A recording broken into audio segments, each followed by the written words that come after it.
औज़ुबिल्लाहिमिनश्शैतानिर्रजीम बिस्मिल्लाहिर्रहमानिर्रहीम। शिक्षक जलते दीप सा, शिक्षा उसका नूर। शिक्षक जलते दीप सा, शिक्षा उसका नूर।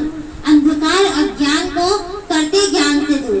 आदरणीय अध्यक्ष, प्रिय गुरुजन वर्ग तथा मेरे प्यारे साथियों, अस्सलाम वालेकुम। हमारे भारत देश में हर वर्ष 5 सितंबर को शिक्षक दिवस मनाया जाता है। इस दिन भारत देश के पहले उपराष्ट्रपति और दूसरे राष्ट्रपति डॉक्टर सर्वपल्ली राधाकृष्णन जी का जन्म दिवस होता है। वे एक महान विद्वान, शिक्षक, लेखक और आदर्श राष्ट्रपति थे। सभी शिक्षकों के बहुमूल्य कार्य को सम्मान देने के लिए शिक्षक दिवस मनाया जाता है। श्रोतागण, आप तो जानते ही हैं, शिक्षक का हमारे जीवन में एक महत्वपूर्ण स्थान होता है।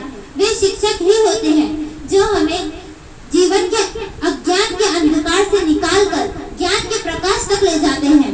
वे शिक्षक ही होते हैं जो हमें जीवन व्यतीत करने का तरीका बताते हैं। वे ही हमें बड़ों का आदर और छोटों से प्रेम का पाठ पढ़ाते हैं। शिक्षक ही होते हैं जो हमें जीवन व्यतीत करने का तरीका बताते हैं। यहाँ मुझे कबीरदास जी का दोहा याद आ रहा है।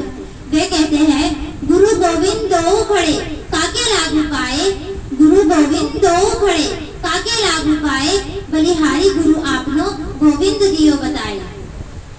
शिक्षक ही होते हैं जो हमें ज्ञान रूपी संपत्ति देकर जीवन के यथार्थ से परिचित कराते हैं।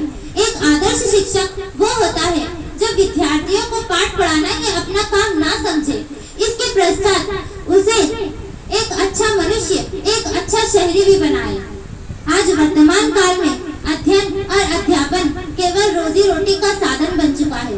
गरीब और निम्न वर्ग विद्यार्थियों के लिए शिक्षा प्राप्त करना अथवा उच्च शिक्षा प्राप्त करना असंभव हो गया है। ये हमारे देश के भविष्य और प्रगति के लिए बहुत हानिकारक है कि हमारे देश का एक वर्ग शिक्षा रूपी प्रकाश से वंचित है। देश की उन्नति और प्रगति के लिए हमें शिक्षा को घर घर पहुंचाने की आवश्यकता है और हमें आवश्यकता है ऐसे शिक्षकों की जो अध्ययन और अध्यापन को केवल नौकरी ना समझकर इसे अपना कर्तव्य भली भांति निभाए। यहाँ मैं फिर से डॉक्टर सर्वपल्ली राधाकृष्णन एवं अब्दुल कलाम जैसे आदर्श शिक्षकों का नाम लेना चाहूंगी। इस शेर के साथ मैं अपनी वाणी को विराम देना चाहूंगी। गुरु